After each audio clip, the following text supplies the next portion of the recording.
Hey guys, it's Nexus here again with another interview with a gamer. This time with Zaelliariffic. Yeah, I can't say it right, but with Zay here.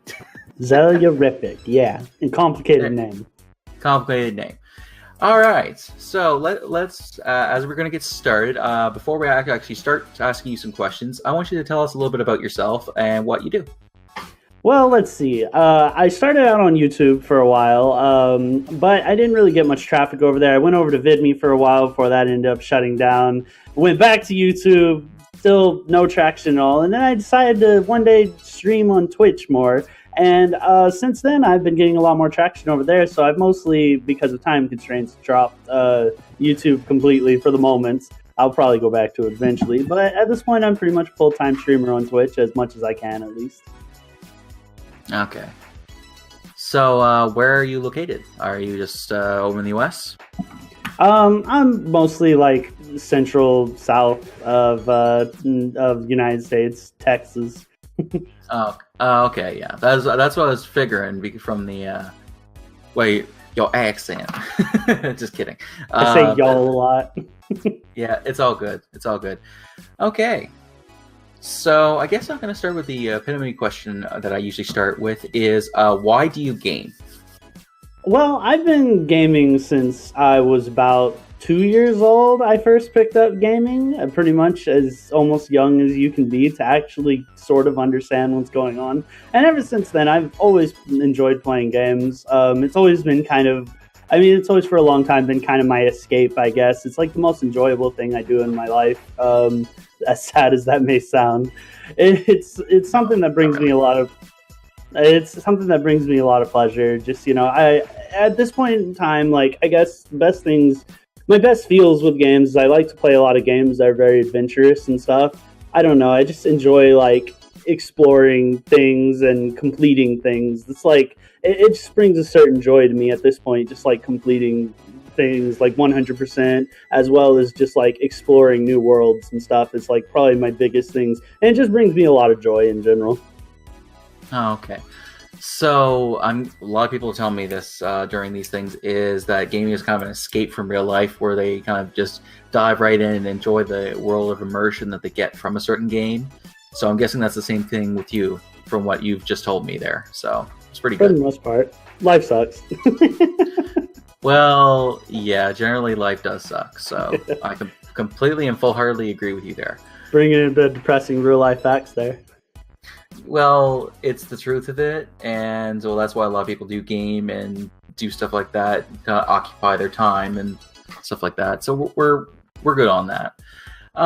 Okay. To be honest, though, even if my life was perfect, I would probably still love to play video games, because it's just you can do so many things in them that you can't do in real life. Exactly, that's the truth of it. Because there's so many things that you have to deal with these days that it's just like, just get back to the simplicity of playing a game. It's just like, there's a start point, there's an end point, and there's a midpoint, and you'll get from one to the other sooner or later. But in life, it's like kind of like, it's taking a lot longer to grind. Damn it. Not only that, but like I feel like you get experiences in games you really can't get easily in other things. Like, for example, playing a game where you can just fly through the sky. It's like you couldn't really that easily fly through the sky in real life and see all these amazing terrains and such. Or at least not so casually. Yeah, that would be very true, because I think the kind of the main point I would say about that is it kind of fills you with kind of a sense of wonder.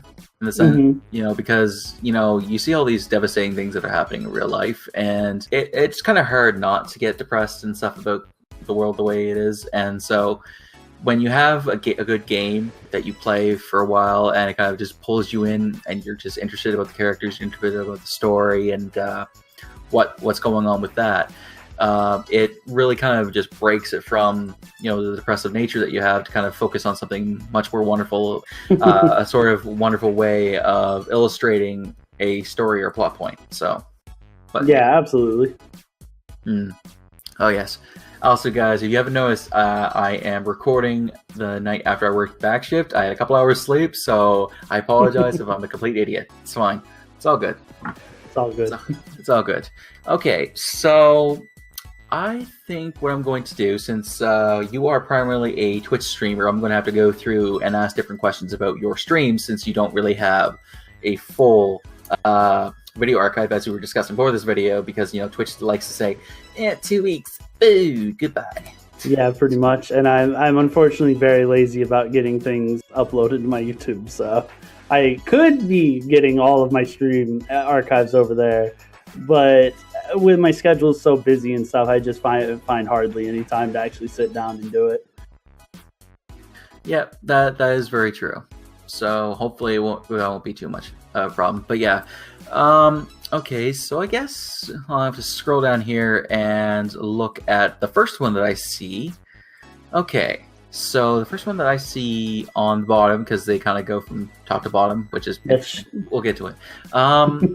Okay, so I guess the first kind of since we are going to be talking about Resident Evil Revelations, I have not personally played that, so I kind of like to hear your interpretation of the game, its mechanics, and anything you really want to say that's kind of special about that game.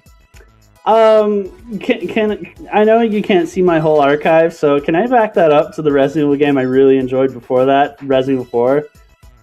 Mm-hmm. Is that alright? Okay, cool. Because Resident Evil Revelations was kind of, people wanted to see it, but it's not one of my favorites. Revelations could be better. 4, though, on the other hand, is my first Resident Evil game, and I played it when I was a teenager, probably young teenager, before I should have been playing it, but it was my first Resident Evil game. Kind of got me introduced to it. It started to help me cope with the horror, because when I was a kid, I actually thought Resident Evil was pretty scary. As I grew up, though, I eventually tackled Resident Evil 4, and it was kind of scary for me my first time going through, but eventually I ended up coping with it, and I was like, the mix of action and horror in it kind of helped me get introduced to the series, where I wasn't like scared, but at the same time, I wasn't totally scared to where I couldn't play it, but like there was enough horror still that I was able to get familiar with it. So I could go to another Resident Evil game from that, and I was more able to be introduced to the series as, a younger audience and not be scared. The mechanics of it, that is, though, it introduced a lot more major shooting mechanics than the old games did, because the old games were more survival shooters, and they were very, the controls are usually referred to as tank controls, and they're very slow and concise, and like, it's not really something you go in and you expect to like kick ass and stuff. You're pretty much trying to survive against insurmountable odds. While Resident Evil 4 kind of brought in a balance that you're still against insurmountable odds, but you can fight back by using a lot of good aim, great use of all your equipment, because you get a lot of different weapons, different tools. You get like, unlike most Resident Evil 4, that you get grenades, you get all these different weapons that you can upgrade, all these different types. So you can actually become quite a formidable offensive force. And if you know what you're doing, you can actually like tear through most parts of the game with ease, just knowing the mechanics and having good equipment. Mm-hmm. Well, I didn't expect you to go on a whole tyrant about that, but hey, okay, it's good. I like Resident Evil 4 a lot. It's one of my favorite games. Yeah, see, I'm more kind of privy towards the we probably discussed it before, that say that 4 isn't my favorite, but yeah. I can understand where you're coming from with that. I was more kind of tailored towards the original. The 1 and 2 were my faves, and actually 1 and 2 are my second favorites. Like, they're kind of tied at it. They're just below 4 for me. 1 and 2 are also fantastic games. Well, that's the thing too, is sometimes in the sequels of that, they actually improve some of the mechanics and make it kind of easier to play and make it more interesting. So I can understand why that later games like that, but it's like, I don't know, nothing beats the I think the opening cutscene for the first one. Are we talking about the PlayStation version? Yes. Live action actors. Yeah. Yeah, that was fantastic. 4 for me is it completely redefined the series in a good way. Like, it was kind of revolutionary for the time. Like, a horror game had never really been done like the way they did it. So I see why 4 is like so widely appreciated because of that. Like, it really took a lot of like, I don't really want to say risks. I mean, it kind of did, I guess. Like, it did horror in a completely different way that at the time I don't think many other games had done. Oh, okay. But yeah, so since it's not really on here, but I'm guessing you played through. Did you go and play through a bunch of them on stream? Because I know I did the remake of Resident Evil 1. I did Resident Evil 4, and I did Revelations. I think that might have been the only ones I was gonna do 0, but I ended up having like a weird graphical glitch, and it was like freezing up my game, but I fixed it since then, but I haven't gone back to play it yet. I plan on doing more at some point. I just haven't gotten around to it. Okay. With now I'm kind of curious. Yeah, I also played the DLC of Resident Evil 7. I forgot I actually played those. Yeah, no worries. Okay, so let's see here. I think I have a really good question here. When playing, so how did you play the Resident Evil games? Did you emulate them, or did you play them off a console? I'm just trying to understand which way you played the games. Well, for Revelations and that. Revelations 4 and the remake of 1 are all on Steam at this point, and I own all the Resident Evils that are on Steam. But for the ones that like are on console, and I'm not able to play technically on PC at the moment, I don't own any kind of capture card or anything, so I have no choice but to emulate them. Yes. Okay. Do you find that emulating certain things, you find you don't get the same experience as you once did? As they were? It depends on the game, to be honest. Like, I'm not a big person that, like, if I'm holding a different control, like, it's different for me. But, like, some of them have graphical glitches. Some of them just don't work right. There's a lot of issues like that. Like, I did play Metal Gear Solid 1 on stream at one point, and I had this weird audio glitch that every once in a while this loud beeping noise would happen, and it annoyed the crap out of me. Ooh, that's not good. Yeah, no.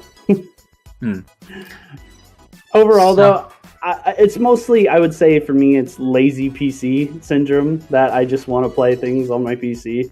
But I always support the official releases of things as much as I can. I really like to own a game before I emulate it, if possible. And I do own all of the Resident Evil games on my PS3 and other systems. Okay. So I'm guessing you mainly stream on PC because, well, there's not really much of... I don't know if PS3 or so could stream to Twitch. I can't remember if it did. PS4 can, I know. But I don't think PS3 can, no. Oh, okay. Yeah, and to be honest, I like my OBS setup. Hey, everybody likes the way that they do their own things. So you do your thing, and everybody will do their thing. So that's the main thing. Yeah. Wow. Okay. Round. Yeah. Okay. So what I've seen is that you've done a bunch of hours on that game, Revelations, from what I can tell from looking at your archives there. Revelations 1. Yeah. Yeah. Revelations 1. I blame the raid mode. Yeah. Do you find that when you're playing a certain horror game that you have to take a break, especially like Revelations or any horror game in general? Do you find that you need to take a break before you continuously keep playing it? Because I know that you play for hours, like 1 hour, I think is like 4 hours and something. Do you find that you need to take a break to kind of recoup and enjoy some of the scares more? For Revelations, no, because I don't find Revelations scary in the least. I don't find a lot of Resident Evil games that scary, honestly. I found a lot of the older ones more scary. For actual, like, scary Resident Evil, like, for example, let's use Resident Evil 7. 7 was a good example. 7 actually terrified me a bit. For that one, I didn't find I needed to take a break so much as at points I needed a breather that I just needed to be like, hold on, let me just, let me just back off here, screw around a bit within the save room so I could not go in full panic attack mode. Yeah. Mostly. Oh, that's understandable. See, I find that, especially with doing streaming, is that you don't know that you're tired until you actually finish, or you start getting in after a couple hours. You start noticing that you're like, oh, why I'm tired? Why am I tired? Yeah. And, yeah, that's the truth of it. And the thing is, especially when you're doing streaming, you have to have that kind of energy, that vibrance that draws people to you. So I guess that's really a good question to ask. How do you hype yourself up for a stream? Well, usually I'm usually pretty motivated to stream in general. I wouldn't say usually a million times. I'm usually Don't worry about it. It's okay. I enjoy streaming a lot myself, so most days I'm usually already in a good mood for it. Like I'm usually excited to stream in my day. I'm like, yeah, I'm gonna stream tonight. I'm really hyped to do it. Sometimes though, I don't get that much sleep. Unfortunately, my sleep, especially lately, has been terrible. I don't even know how to sleep anymore. I hear you. Sometimes I'm like yesterday. I tried to take a nap before my stream, and I was so tired, and I ended up unfortunately ending it a little early because I was just suffering. So I try to avoid situations like that. Usually, I try to get as much sleep as I can. And then if not, like I try to stay active a little bit before my stream. Like even if it's something as simple as like going to the store or something to go get groceries. Like it gets me moving and it gets me making sure I'm staying awake. Like if I sit around the house too long, like especially on a day off or something, I tend to just start getting sleepy and stuff. And then when I start my stream, I'm just like barely there, I feel like. So usually it helps to stay active before I stream, I feel like, for myself. Yeah, that's the kind of thing, especially when you're doing streams for a long period of time and you're being consistent about it, is that you want to make sure that you are as engaged as you can be, especially for an audience. And there's something in my eye. Ah, god damn it. That's fine. I'll be all right. You okay? I'll just, yeah, no, it just actually it was a speck of dust. Oh, careful. Fine, I'll go blind. It's okay.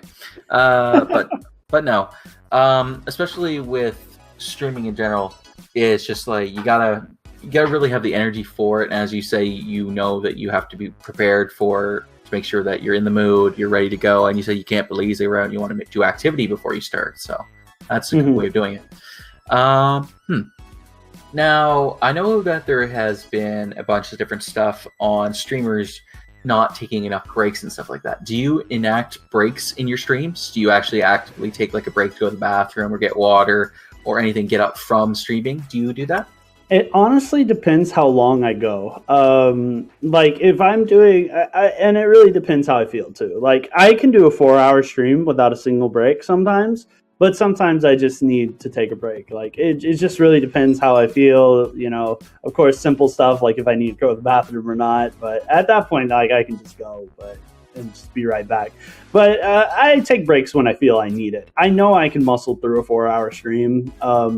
But like I've attempted to do like a 12-hour stream for reasons I didn't end up finishing it. I only went like 7.5 hours, but I did have to take a break during that. Like usually during my longer streams, I take like a 15-20 minute break, you know. Sometimes it's good, especially just to like step away, like especially if you're feeling tired or anything. It's good to just step away and, you know, just stay away from it for a little while. So, you know, you feel refreshed when you come back and, you know, because you may not feel tired, but you are getting tired. So if you overwork yourself, you're going to probably feel it harder than if you properly take a break through it, I'd imagine. Yeah, see, that's the thing is there's been stories out there of streamers actually being in such poor health that they actually died during streaming because they didn't take themselves to go to the bathroom, get up to go to the bathroom to get that break because they want to keep that viewership. But it's like I don't doubt it. Yeah, and so really the kind of thing to push towards streaming now is to make sure to take those breaks, to make sure that you're getting enough sleep, you're getting enough thing. So it's good on you that you know what your body can take, and you actually, as you said, you actively try to make sure that you know you can push through 4 hours, but you know that you do need to take breaks so that you can feel physically fine because. Well, it's the same thing if you were just sitting on the couch all day. You know, you got to make sure that you do some activity so that your body says, hey, y'all, we need to move. Otherwise, I'm going to just, collapse here. Yeah. Yeah, I think it definitely kind of has to do with a little bit with kind of I would call it, I guess, an adrenaline thing. Like, whenever you're sitting there streaming and you're having a great time, it's really easy to, like, not even notice those things. Like, sometimes, like, I don't even notice I have to go to the bathroom until like I get up and start moving around, and then the body kicks in and says, "Oh yeah, you should probably go to the bathroom."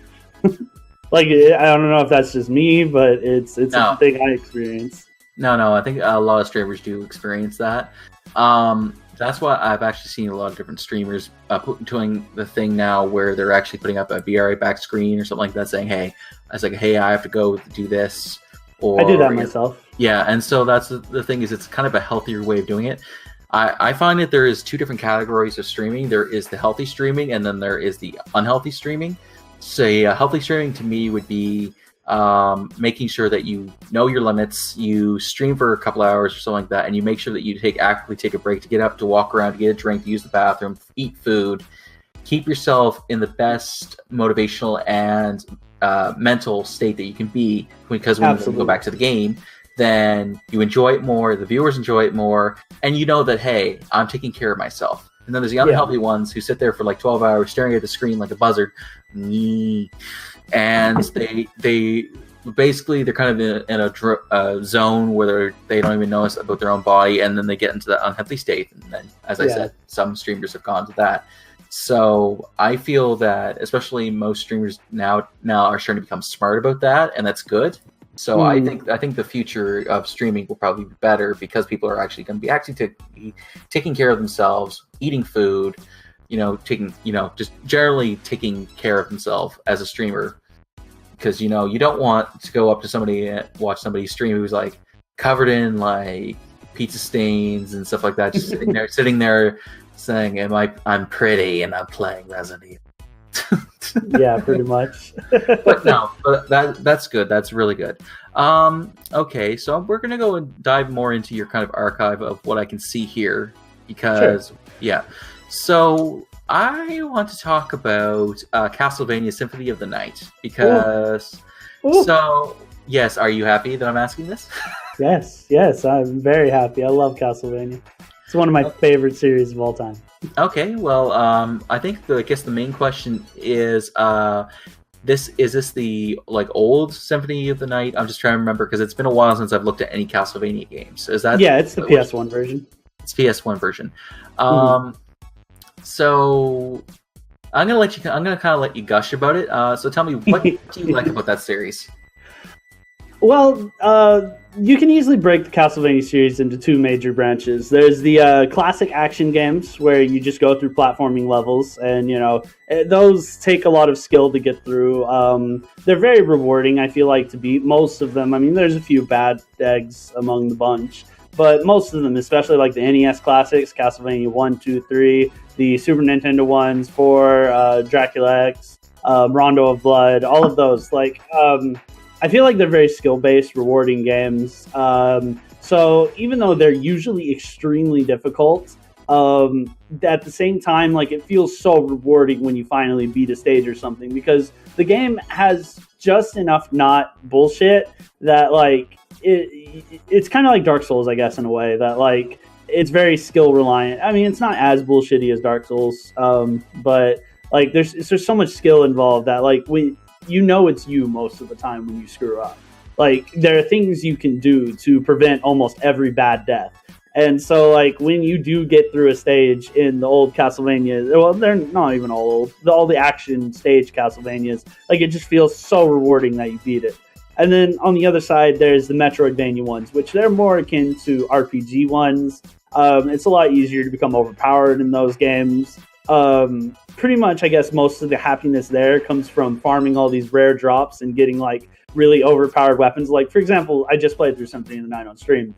I ended up getting lucky and getting all these rare drops and getting some of the most powerful equipment in the game without barely even trying. I had 2 of this weapon with I think it had a 0.7% drop rate, called Chrysogrim. That is a sword that rapid slashes so fast, Alucard doesn't even need to go into an animation for it. It just, you can just swing it while still moving completely. And I had 2 of them, using them at all times. It was great. Oh, Jesus. Wow. And also with those, it's a big sense of, like I said before, it gives me a good completion feeling, exploring the whole map, finding all the items, stuff like that. That's why I enjoy those, at least.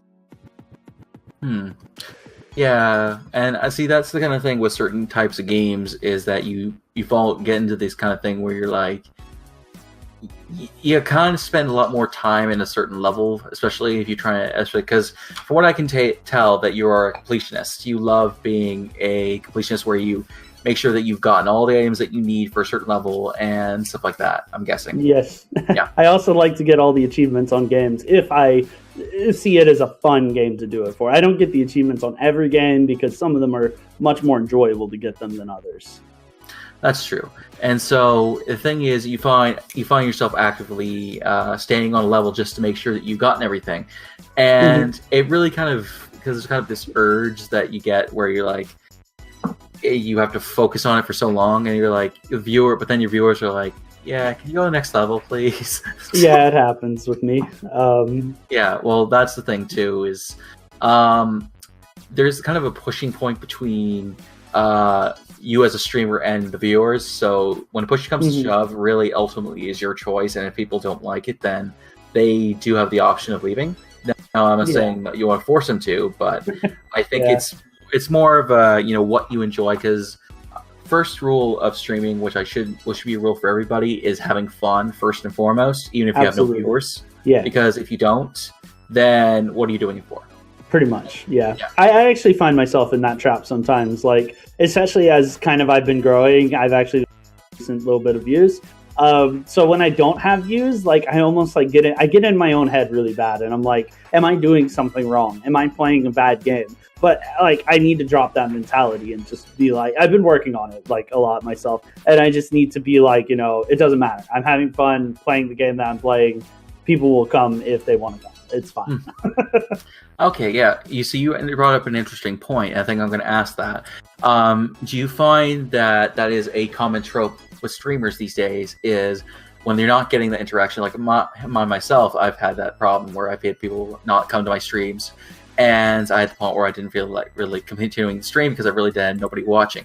But there is that kind of mentality that is going around now, where if you don't have any viewers, you're not enjoying it. You want the viewers, right? Because you want the interaction between it. When you have it, it's great. When you don't have it, it's not.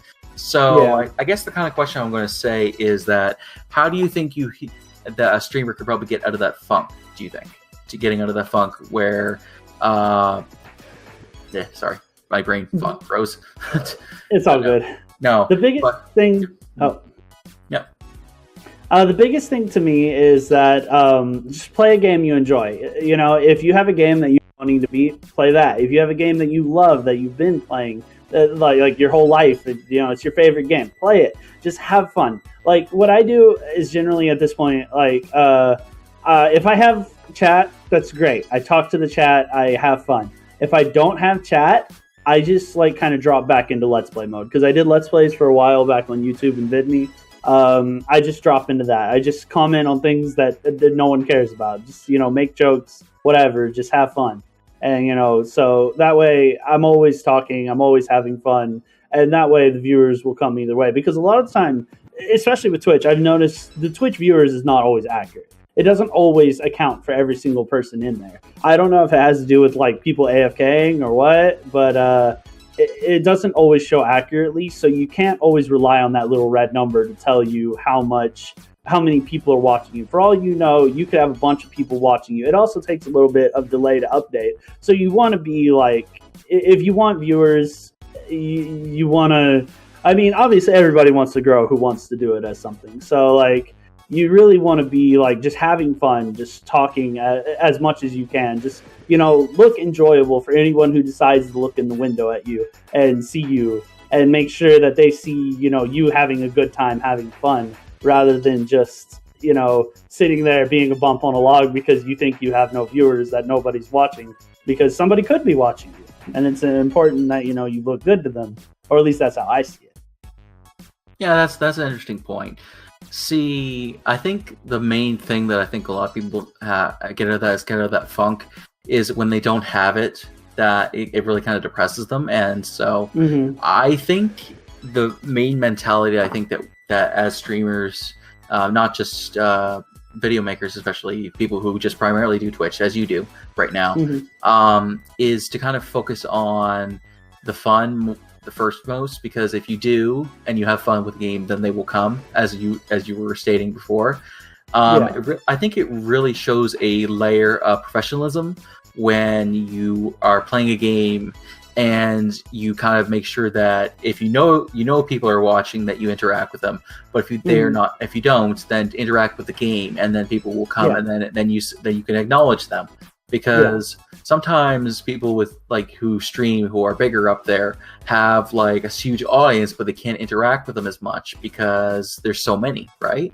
Absolutely, yeah. There is kind of a spectrum there. After you grow, after a certain point, it's going to be impossible, but you can do your best.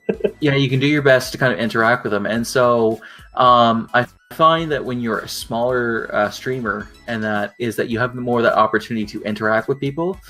But if you don't have the audience, then interact with the game. I think that's the number one thing I'd like to say about it is if you don't have an audience, or you don't know there's an audience, interact with the game. Somebody comments on something you did in the game and you know they're there, then you comment on them. Yeah. So and even when people are there, they're not going to be chatting constantly. I mean, I do, like I said, I do 4-hour streams. During those 4 hours, even if somebody's watching the entire time, they're not going to be chatting the entire time. So sometimes you really just have to have a fallback anyways. You want to just be exciting, or try to be funny or something. Well, that's the thing too, is especially when you're doing streaming, is that people recommend you learn how to talk to yourself. And that's kind of a huge thing that I think a lot of people need to take for granted sometimes, because they're like, well, it's if I seem crazy if I'm talking to myself stream. You're not. My recommendation there is watch a lot of Let's Plays. Well, yeah, that's the truth of it, and I do a lot of Let's Plays, and I work back shifts by myself. So you know it, man. I know how to talk to myself, because you're an expert. I'm a funny motherfucker.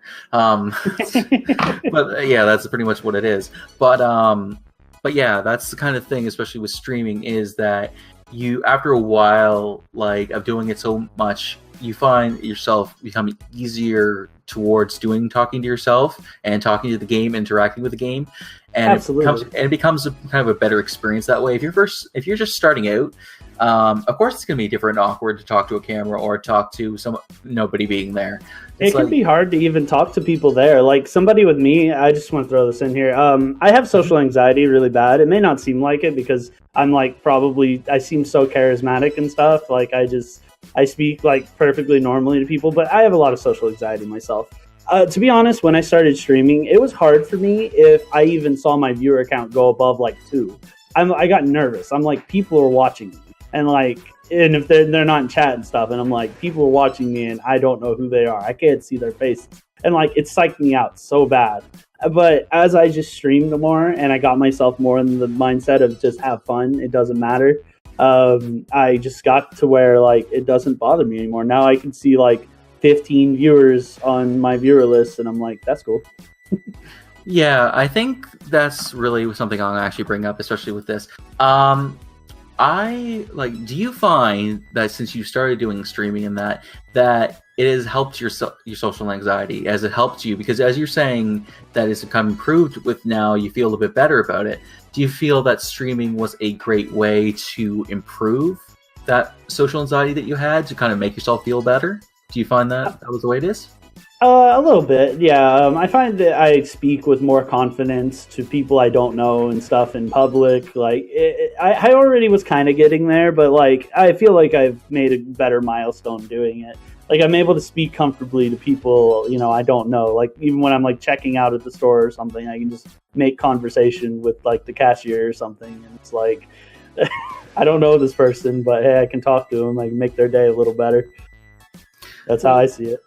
Well, see, that's the thing too. Is a lot of people kind of take for granted that these social skills that you have, that is kind of not really at the forefront. And you notice it later in life where you're wait, crap, I don't know how to talk to people and stuff like that. And believe it or not, I actually have, still have it, but I'm getting better at it.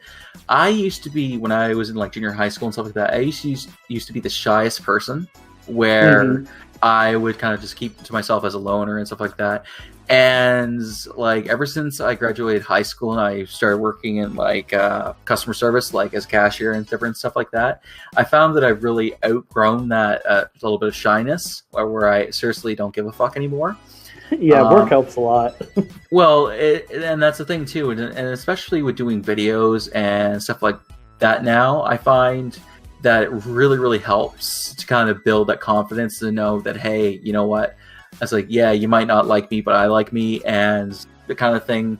Because, you know, there's a lot of stigmata towards negativity towards streamers and people who do videos for gaming and stuff like that. It says, well, why, if you want to play the game, why don't you just play it yourself? Well, there's a total different thing between playing it and watching somebody play it that you really like, who is playing that certain way, or they interact with the game a certain way, or they, you know, do skits and act out with it. I find that it's kind of like there's a bad kind of stigma towards it, and so when people have like social anxieties and stuff like that with streaming, and they kind of get better from it with it, I think it's a great experience. Yeah. No, I understand. I agree completely. Because I myself, I used to be the kind of person who like I would always like just keep like as talkative as I am. I love to talk, but I usually always kept to my friends. Like for me, like talking to strangers was like, why would I do that? Like I was embarrassed to like talk to strangers. Like I was like. I'm so high anxiety. I'm like, what if I say something stupid? What if they think I'm stupid because I'm talking about something that, you know, doesn't matter? What if I say it weird? And it's just like everything possible that could go wrong goes through my head. And at this point with streaming, I'm just like, you know what? Just do it. Just have fun, you know, talk to somebody. If they have a problem with you, well, screw them. Well, that is the truth about it. And it kind of puts you in this kind of mode where you're like, wait, should I care or should I not? yeah, pretty much. That's the truth of it. And so I think really that it's kind of become, because remember back in the day when being a geek and a nerd, playing games was like the most unpopular thing in the world. And now look now where it's like it's increasingly popular to play games, and there's so many people watching us play these games. Yeah, and it doesn't help that everything mainstream, like media and stuff, like be so backhanded about it, though. That is the truth about it, and sometimes we get a bad for certain things, and it's like video games lead to violence. It's like no, they don't. No, it's just like it's like I play GTA and violence games for years. You don't see me going into a building and unloading a clip on someone. You don't see that. There are people who misconstrue with that, but still. People really like to misinterpret studies. Mm-hmm. That is the truth. Okay, so let's see. I'm going to go on to talking about. Now, I see Secret of Mana here. Is that the remake? Yes, sir. Yes. Okay. Okay. Well. Yeah. Well, I haven't actually played Secret of Mana at all, so I'm kind of curious about it. If you could give me a kind of an explanation on it. If you could. Basically, it's part of the Japanese name for it is the Seiken Densetsu series. It's not really named so well over here. It's kind of been all over the place. You could say it's the Of Mana series over here, but they have a tendency to go really crazy with the naming. The Japanese one was better because it was named just Seiken Densetsu 1, 2, 3, so on and so forth. Anyway, it's pretty much an action RPG series from very early days. This one specifically is Seiken Densetsu 2, Secret of Mana on the Super Nintendo. And it's a little weird for an action RPG, mostly because the systems at the time, they improved on the system a lot in Seiken Densetsu 3 is pretty much my point. But yeah, basically it's, a very loose system where you're able to kind of run around a map freely and attack enemies. And I feel like it's kind of devalued a little bit in Secret of Mana, as much as Secret of Mana is one of my favorite games of all time as well. I feel like I've played a lot of favorite games lately, but, maybe that's the whole having fun thing coming out. A lot of the system can kind of get bogged down in that one. Sadly, at this point, it's probably not my most highly recommended one, but the remake is pretty solid. It refined a lot of the systems, though I was a little questioning on the fact that they kept some of the things, like the fact that There's like some weird mechanics. Like in the original, basically whenever an enemy is hit by something, while they're like reeling back and taking damage, they can still take damage again, but it like almost queues up. It like takes like a few seconds for them to actually like register the attack and take the damage. And like while that next attack is queued, nothing else can be queued on them. And so like it ends up turning battles sometimes into kind of like a waiting for invincible frames to go off kind of affair. And it just turns very odd. Also, spellcasting becomes completely overpowered in Secret of Mana. Melee is pretty much trash after a certain point in the game. But like the game after that, which was also Super Nintendo, Seiken Densetsu 3, did all of these systems so much better. And it kind of makes me wonder why for the remake they completely replicated all the problems that Secret of Mana had. Most of the problems. They fixed a few things. They completely replicated the system, and instead of like going with something that works better like Seiken Densetsu 3's system. I call it Seiken Densetsu 3 because it didn't have an English release. So that's the only name I have to go off of. Overall, though, it's an action RPG. It's pretty fun. It's as much as people love it, it's not the best of the series. I would highly recommend 3 over it, to be honest. I'm like, see, I have been playing Breath of Fire. And that's a good game. Yeah, that's good. Yeah, I love that game. See, from looking at the kind of stream archive, like the way that the style looks, really reminds me of Breath of Fire. I don't know. It was old Square Enix time, so I could see why. Yeah. Well, I say Square Enix, but at the time they were just Squaresoft. Squaresoft. Yeah, it was good stuff. They used to make good games. Yes. Well, throwing some shade there. Hey, it's all good. Yeah, I did say used to. Yeah. There we go. Let me just throw in also anyone who's thinking about getting that Secret of Mana remake. It's very glitchy at the moment. Make sure they fix those glitches. Yeah, I've run into several animation lock glitches that just completely. One of them is basically breaking you until you change screens. Your attack animations get locked, so you can't attack. And then I've also had the game crash on multiple occasions. So. Oh, lovely! That is fantastic.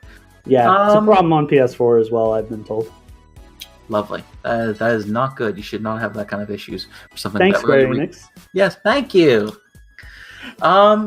Okay, so now that we talked about, because I see, as we know, Twitch doesn't really have that many keeps your streams after a couple weeks.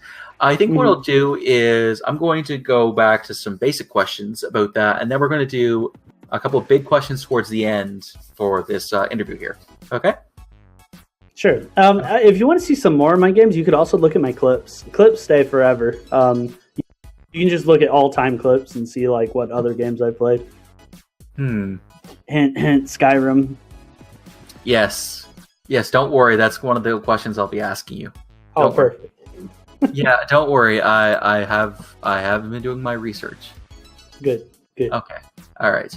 I don't think I can be talked about streaming without mentioning Skyrim. So. Yes, that's fine. Okay, so we're going to go back to kind of a basic question, since I really probably should have asked at the beginning, but we kind of got into conversation with something, and it kind of got really interesting. So it's okay. I want to ask about your name. Where did that come from? Okay, so Zaelliariffic. I got a really interesting story about this. Or at least it's interesting to me. Yeah, no worries. So I used to play a lot of MMOs. Specifically, I played Final Fantasy 11, Final Fantasy 14 a lot. And eventually I made my character Zaellia. Basically, let me go further back, not be confusing. I used to want to be a game developer, but at some point I kind of had to accept the fact that I did not have the patience or dedication to learn how to develop games. I was very impatient about it, and I was just not good at absorbing information at all. So I have all these ideas for games I want to make. I have all these ideas of characters and stuff, and I just kind of had to shelve them a little bit. They're still there. I still refine the ideas, but just with no real place to put them. But that's okay. But yeah, Zaellia was basically one of my favorite characters I made, because she was just kind of a really off the wall character I made that was completely just weird by all rules of that world. being a blue cat girl. Basically, I had like animal people in the world that were like part animal, part person. And Zaellia is the child of a cat person and a fish person. So she is an aquatic cat. And she was always my favorite. And I like made her story like really weird and like have a bunch of stuff happen. And I liked her a lot, basically. And so I was like, when I played online games from then on, I was like, you know what? I want to be this character because like she's so off the wall and weird. She like looks so unique compared to, you know, most characters. I was like, let's go with that. And I made some good friends in 11 and 14. I lost a lot of them, unfortunately, but I did end up keeping one friend from 14.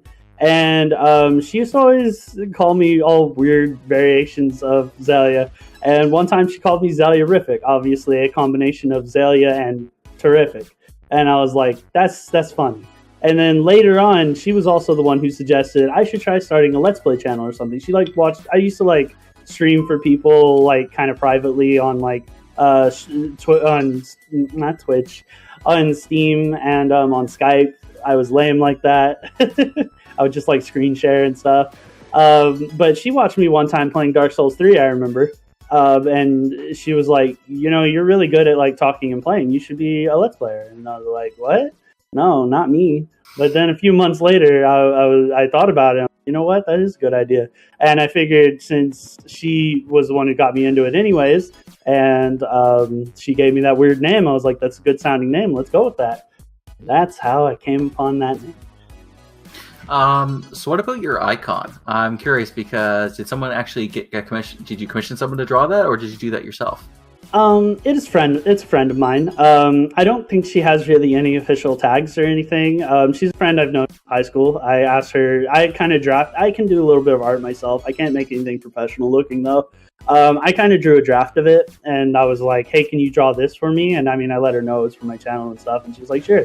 And she drew it for me. And then I made the background and that was that. Very simple.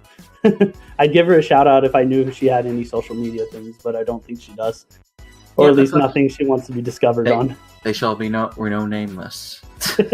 You saw very covert. Yeah, no worries, it's all good. Okay, well, you know, after learning about that, I think it is the perfect kind of tie-in to throw this out there because I know you're waiting for me to ask about it. Let's talk about Skyrim. Oh, Skyrim. So tell me what, like, I know that Skyrim has been out for a long time now and people, it's like 6 or 7 years. Yes, and it's been re-released how many times? Right. So tell me, is there any major difference in the latest version that's out? No. No? Same thing? Special edition, just like they mess with things a lot. As far as I know, that in fact it has some bad things. Like you can't even like install a lot of normal mods, from what I know. People were telling me, and you have to buy them from the store and stuff, rather than just being able to install normal mods like you could on the original. They pulled the original from the store, I was told. I'm gonna check it right now. I have my Steam open. You make sure. Skyrim. Yeah, they only have special edition now. So yeah, you can't even buy the original and install the original mods. So it was bad Bethesda's decisions, but whatever. Ouch. So I rant about bad game companies a lot. Yeah, I completely understand with that. Because I'm very interested about this story. Let's see, there was a clip that was done on December the 5th. Fireball plus Dragon Corpse equals perfect flight. I would like to ask about that. So a viewer suggested that. They were like, hey, you should use the Fireball spell on a Dragon Corpse after you kill it. The results are pretty funny. And I'm like, oh, really? And yeah, so I killed a dragon and I shot a fireball at it. And what do you know? The physics went crazy as soon as I did. And the Dragon Corpse just goes flying. And so I ended up just like hitting it repeatedly towards a cliff. And then I just super launched it. And then it went into the sky and it was gone. Oh my god. Are we talking about... Wait, actually, I don't think we're talking about the same clip. There was a second clip I did that I lost the Dragon Corpse in the sky. that like I launched it so high it like stuck in the sky, and it was just sitting there like slowly rotating, and I'm like, I can't do anything to it anymore. Yeah, the one that is up on top, it says top all, and then I see that's my top clip. Damn. Now one of the top clips. It says like 11 views. It's right beside the YU not jump good. Oh, when you're not good at jump. Yes, exactly. I'm surprised that one has 22 views. That's a Mario one. Yep. Yeah. So interesting clips. I have a little story. If you don't want me to, don't mind, I will tell you this. Okay, so there was the DLC for original Skyrim, which I was playing it. I think it was I had a PS3 at the time. And let's see, I think it was the Vampire DLC for it. And yeah, Dawnguard, yes. And I couldn't defeat the vampire guys. So you know what I did? What'd you do? I shouted him off his building. Yeah, that's about right. I think a lot of people like to do that. Yeah, but the thing was, it's like because then he would fall off and I couldn't get the loot from him that I needed. And the funny thing was, is I did it once, and then I had to reload the save, and the companion I had would also do the shout. So every time I tried to kill him, my companion would use the shout and shout him off the building. I did it 4 times in a row, and he did the same damn thing. Oh god! He's like just Foos roll. I'm like, oh, say Foos roll. Oh, I found the clip. I found the clip that the dragon is in the sky. Here, I'll DM it to you. Okay. I was looking for it. Sorry, I don't mean to ruin everything. No. We didn't get a clip of it going into the sky, but we do have a clip of it in the sky. It's really good. The fuck? Yeah, it's just like in the sky. It's just stuck up there. It was really weird. I don't know how that happened. Oh my goodness. Yeah. So, yeah, don't you just love when games glitch like that? Yeah, that's pretty great. I mean, I guess it was kind of my fault. I fireballed it too good. Yeah, so I will try to link to those clips if I can in the description. I'll put the link to those clips that we were talking about that I watched and he was pointing out. I'll put those down in the description so that you guys can lovely watch what we were totally laughing at. Yeah, that's pretty good. Okay, so as I'm going through here, okay, we'll do one more related question towards something you played, and then we'll go to some base questions at the end here. Sure. Okay, so I think let's see here what interests me. I'm scrolling through and I'm like, my brain's like, look for something interesting. Well, while you look for it, I can also add that the reason I was wanting to talk about Skyrim, because Skyrim was kind of what got me to affiliate on Twitch. Playing that, I actually ended up getting a lot of my regular viewers nowadays. A lot of them came from while I was playing Skyrim. I see. So it is a pretty important game to me. I was 100%ing it. That was my goal on stream. I wanted to get all the achievements, which I did, and it only took me a month of nothing but Skyrim. Hey, that's not too bad. Okay. I think this is probably a good one to... Oh yeah, I remember you talking about this. Okay, we need to talk about Mario 64 Chaos Edition. I need to... I think that's the one. I think that's the one that we're gonna have to end, like the last thing we're gonna talk about for video stream wise. So tell me, how do you feel about that? Well, I have 2 clips that involve the floor. Well, I have one clip that involves the floor turning into lava and screwing me over. Then I have another clip that is I almost got a star and the game overed me instantly. And just lots of shit like that. It was like, I guess the most fun thing about it is that like you're facing against an adversity because I assume you know what Mario 64 Chaos Edition is, do you? Mm-hmm. I guess maybe I should explain. Yes, if you can explain to the viewers, because I know what it is, but I think they need an explanation. What is this? I'm bad at this. Mario 64 Chaos Edition basically is a hack of Mario 64 that a guy, Kaze Emanuar, I believe his name is, something like that, made. And basically, it is a hack that every so often through the game, every like a few minutes, 30 seconds, minute, like they rotate really fast. It rotates through a cycle of cheats that most are detrimental, but there are some that will help you out. And basically, it just rotates through all these cheats every so often. And so, like, basically, as you're playing the game, everything is changing around you. Like, all of your physics, how your actions work, what effects are on you, everything is changing constantly. Hell, it changes how the enemies act, what coins do. Everything changes. So, like, the biggest thing of it is, like, you're playing this game that you are the whole game is completely against you for the most part. And, like, you're pretty much playing the impossible, trying to win at this. And so, like, the adversity really keeps you going, I feel like. And in order to really do anything in it, you've got to be, like, highly adaptable. Because you have to, like, analyze, like, okay, this is happening. It is possible for me to do this and not possible for me to do this. And you have to, like, register these things really fast and such like that. And so, like, it turns into a pretty unforgiving, brutal game experience where the game is pretty much screwing you over almost constantly. Oh, Jesus Christ. A lot of, like, there's such crazy effects that, like I said, I have a clip. I could send you that one, too, if you want. There's a clip that, like, I almost get a star. I'm right in front of a star, and I literally just die on the spot. And, like, I rapidly die until I get a game over. Like, I get a game over within, like, 2 seconds of getting a star. Ooh, that is... It just... Is it called No Star for Zael? Yeah, that is the one. And then the one right under that is the floor is lava, which is the floor turning into lava for the umpteenth time.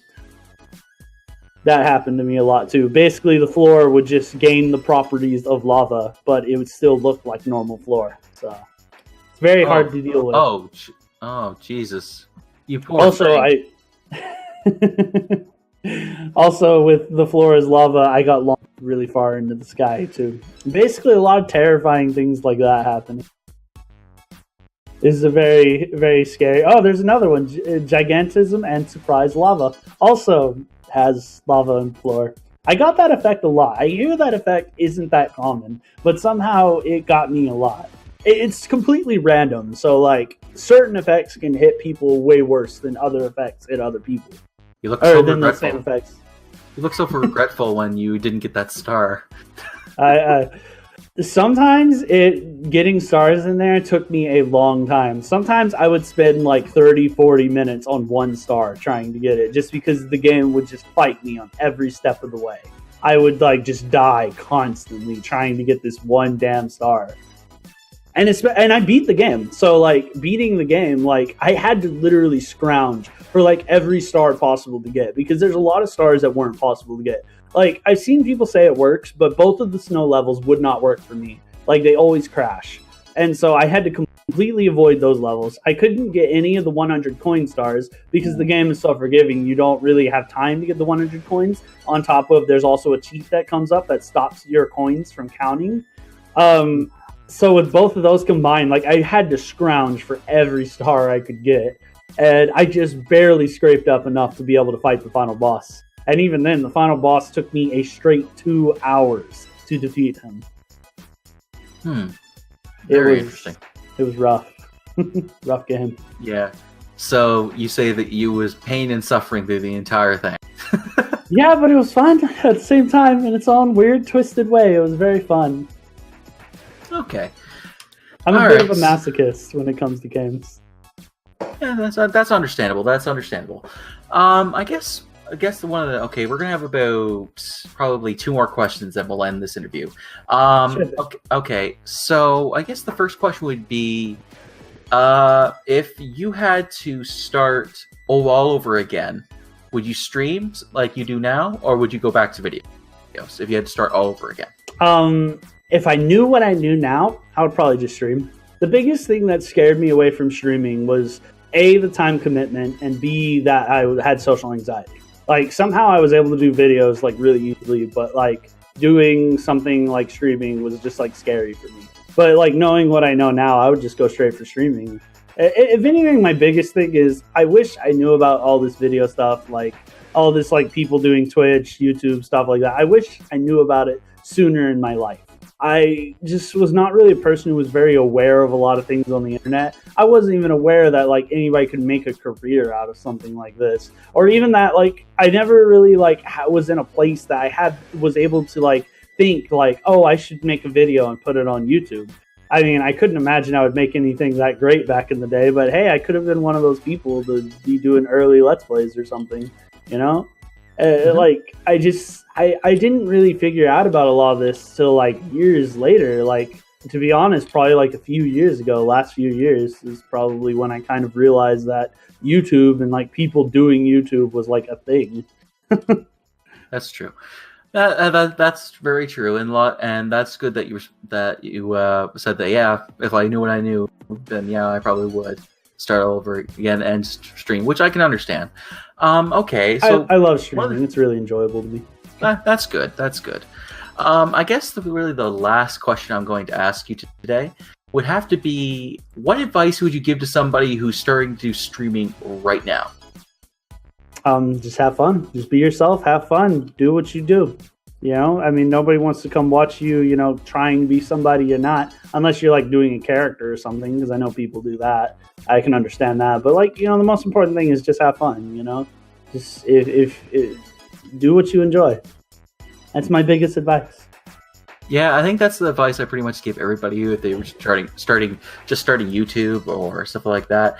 It sounds really generic, but it's honestly true. It is the truth. All right. Okay. Well, I'm going to have to now. We're going to say this is probably the end of the interview. I'd like to thank you, Zay, for sitting down with me over an hour now and speaking to me about these lovely little things. No problem. It was a lot of fun. Thanks for having me. Yep, not a problem. So I'm going to end this off like I do for all of my videos. And this Canadian here is rooting for your bacon. See you later, guys.